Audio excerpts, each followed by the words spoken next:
brother and sister duo Dominic and Angela had been free for 25 years. It had been Dominic's birthday the first time it happened, and it was his birthday again. This was delivered earlier. He can hardly believe what he's seeing after all this time. Presents. Reminders.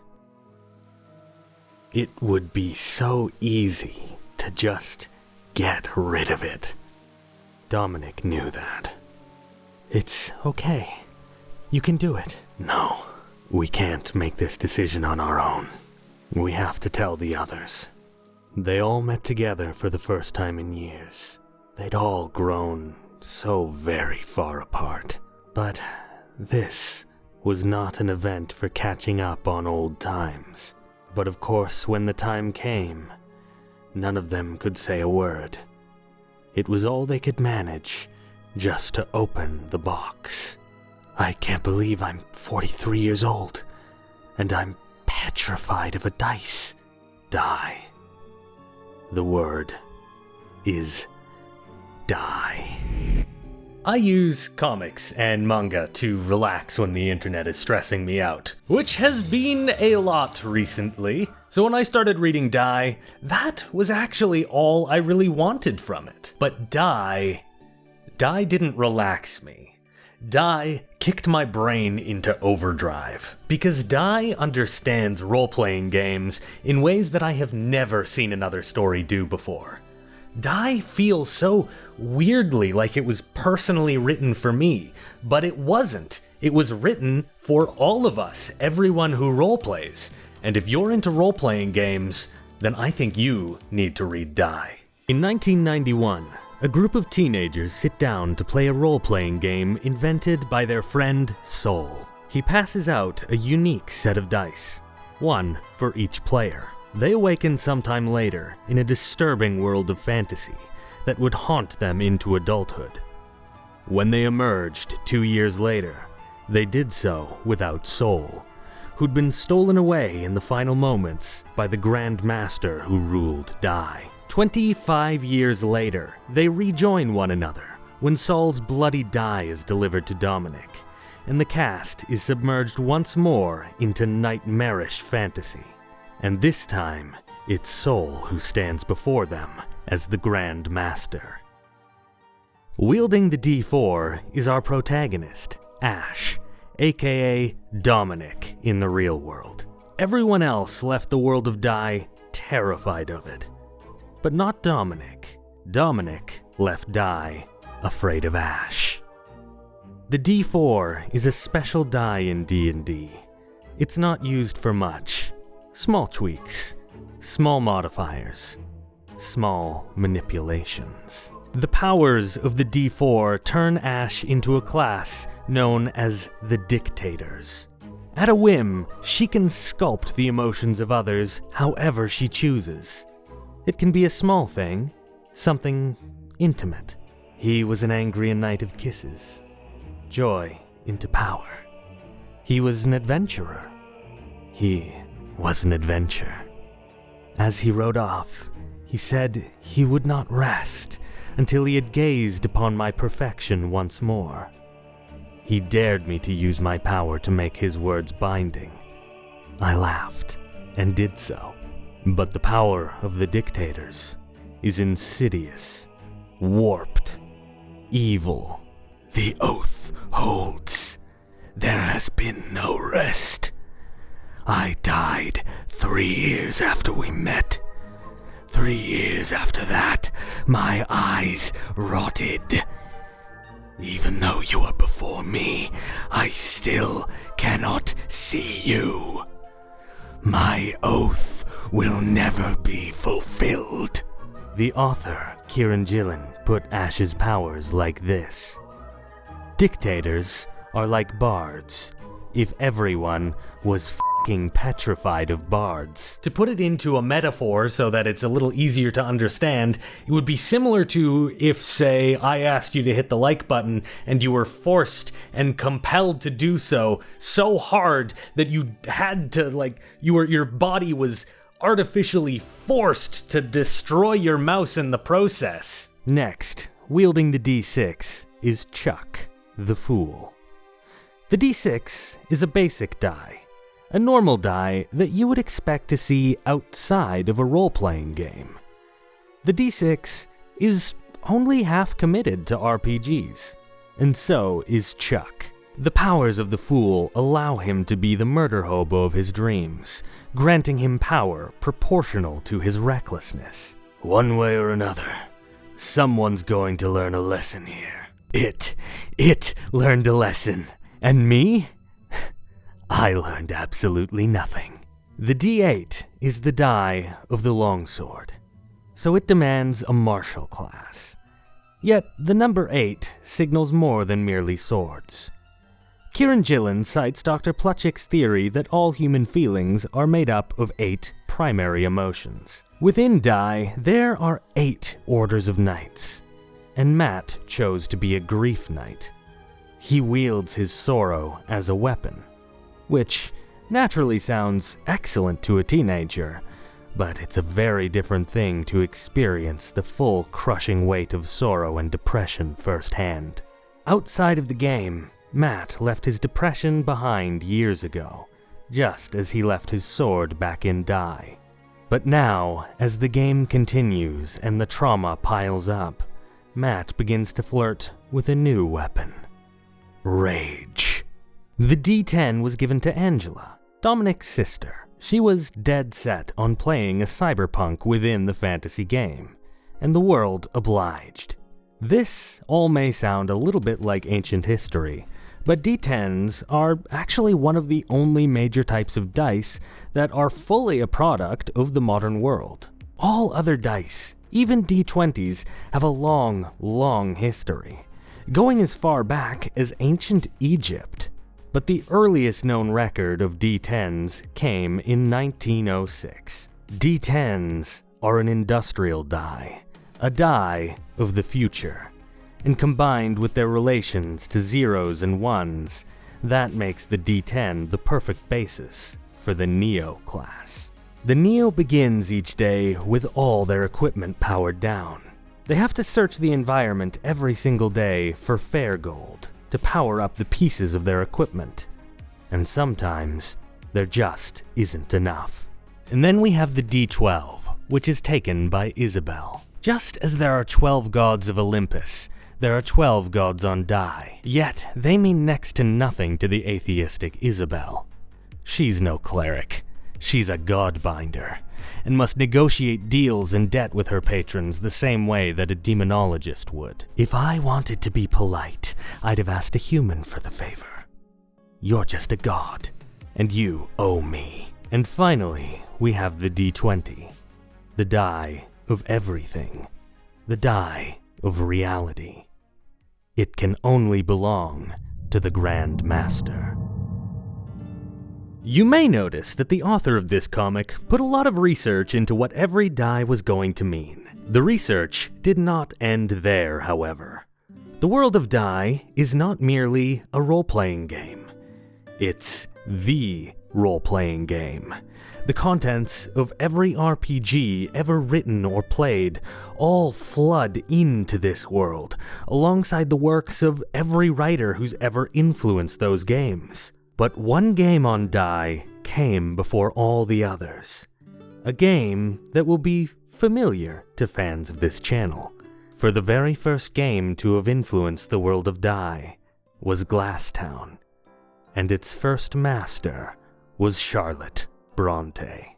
If you're new to this channel, you may not have ever heard of Glasstown, and that's okay. I'm gonna have my full video on the topic linked at the end of this video, so stick with me to the end. The stuff you need to know is that Glasstown was a sort of pseudo-early role-playing system invented by the Bronte sisters and their brother Branwell. Those sisters eventually becoming extremely famous authors, creating works such as Jane Eyre, Wuthering Heights, and The Tenant of Wildfell Hall. And the group of them completely lost themselves in this world, and every single one of them played this game from the day they turned like 12 all the way till their deaths, with the exception of Charlotte Bronte, who began seeing hallucinations of Glasstown characters and having difficulty separating reality from fiction, and had to forcibly tear herself away from this world she had created. Most notably, at boarding school she began to hallucinate the character of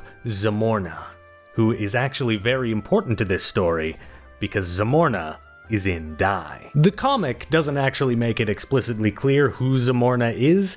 Zamorna is actually Charlotte Bronte's teenage fan fiction version of the Duke of Wellington. Anyways, he's very important in the story.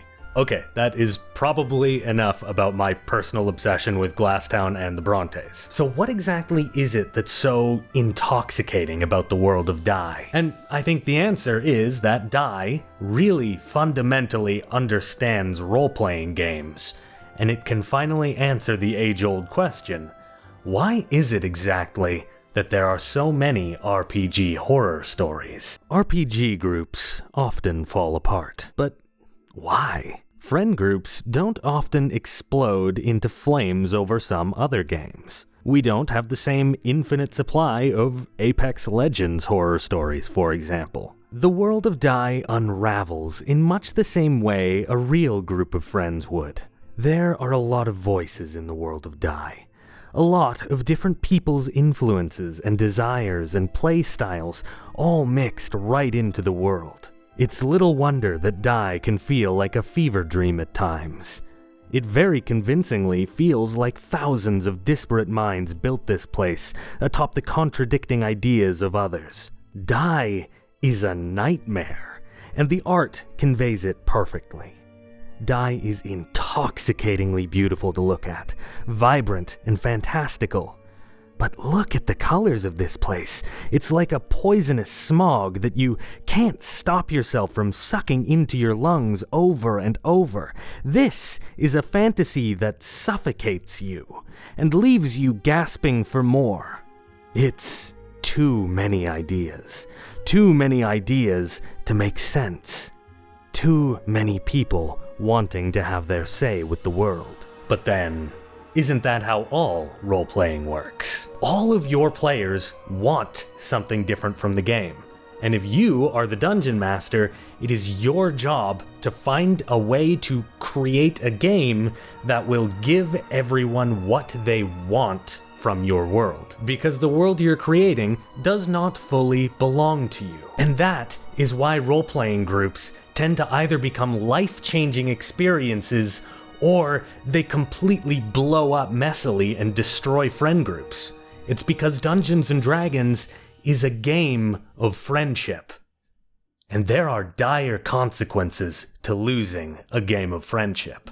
Die understands this perfectly, and uses it as the fundamental plot structure. You can leave when everyone is satisfied with the game. At the beginning, they're held back by Soul, who has spent the last 25 years building a world for his friends to experience. But soon, there are other players who refuse to leave until they've accomplished what they want. And with some of the players determined to keep going, and others demanding to return home to their children and families, the tale becomes a classic RPG horror story with stakes far beyond any you have seen put to paper before. Because if the group can't come to an agreement, then there is only one other solution. If they all die, we can go home. Die. Still lying. Not the word. Never was. The word is murder. If you're already convinced to go read Die, I recommend you stop the video here and then go read the comic. Come on back when you're done and we'll have the rest of our talk. But I'd like to dive into some spoilery stuff about Ash's story, because I believe that Ash's story is going to resonate with a lot of people, and I think it is the strongest part of the story and the strongest piece of evidence that this story fundamentally gets why we roleplay and what goods it can do for people. However, I am not spoiling the entire story, and the thing that I am spoiling is relatively obvious very early on. It is very heavily foreshadowed right from the beginning, so I don't think I'm spoiling anything you're not going to figure out already by the end of book 1. Role-playing games are a living thing. They have some amount of autonomy. Doomed is the dungeon master who tries to plan too extensively, for their world does not truly belong to them. Role-playing worlds have a will of their own. You may even find yourself saying things you never intended to. These worlds pull parts of us into them the longer we inhabit them, and it's impossible to hide when you're role-playing. RPGs and conversations are the same thing. They're a shared creation, sculpted by their participants, where neither individual is truly in control. Have you ever tried to map a conversation out ahead of time, only to have your subject say something you didn't expect, leaving you on the lurch and unsure where to go from there?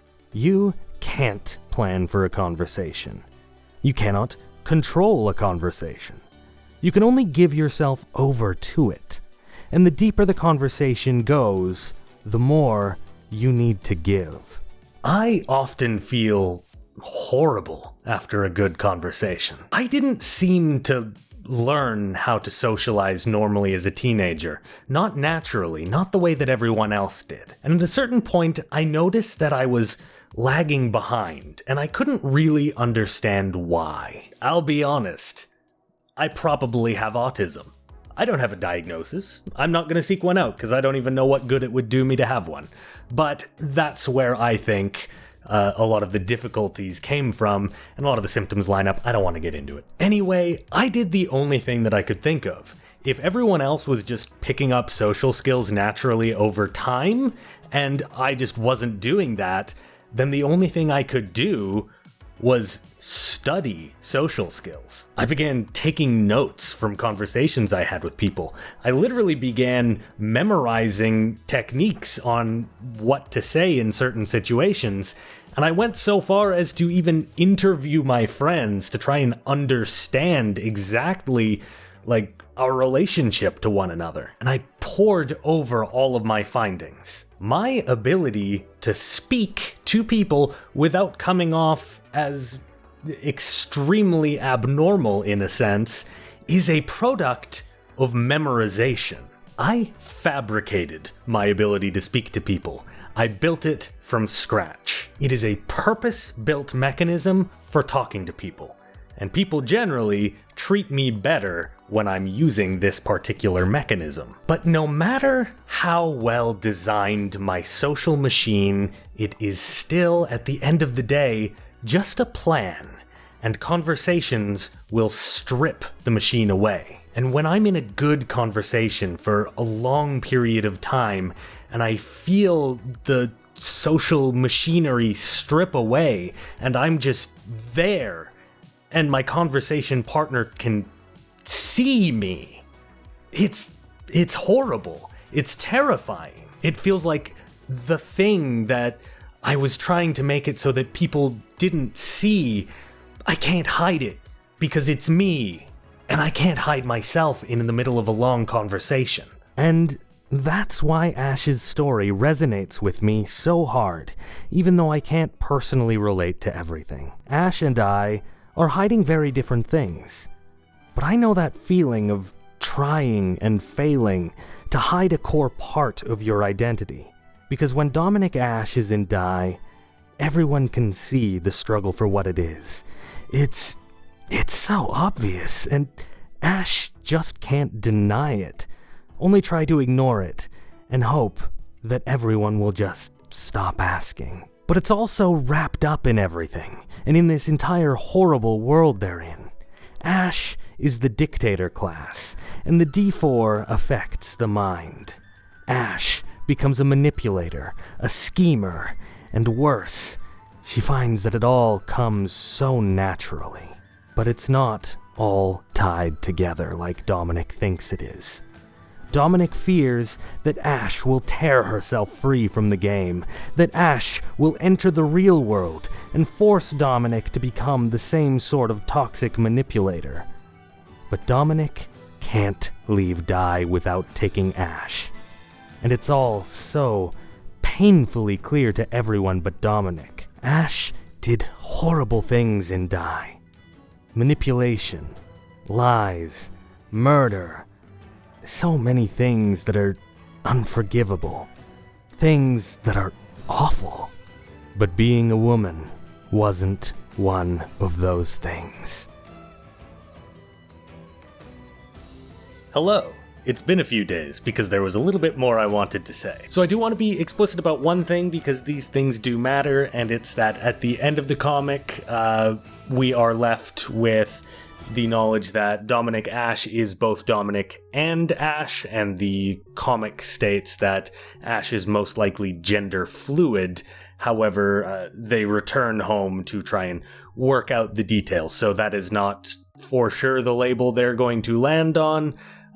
We don't get a canon label or even canon pronouns. On that note, I'd also like to thank fellow YouTuber Foxy Bard for giving me a sensitivity read on my script. You can find Foxy's channel down in the description below. She reads D&D horror stories and is just a delight to listen to. As mentioned earlier, I did make a video about Glasstown and the Brontes, and that will be somewhere over here, maybe in a second or two, I'm not sure. Also, I'm going to be off the internet this full next week because I think I saw myself in the camera earlier. You can probably tell I am exhausted. And when I return, I will be changing my upload schedule to be every 2 weeks instead of weekly, and that is specifically so that I can create, number one, higher quality videos, and number two, so that even on the slightly easier videos, I'll be able to consider all of the nuances and angles, unlike last week where there were definitely some things and some perspectives that I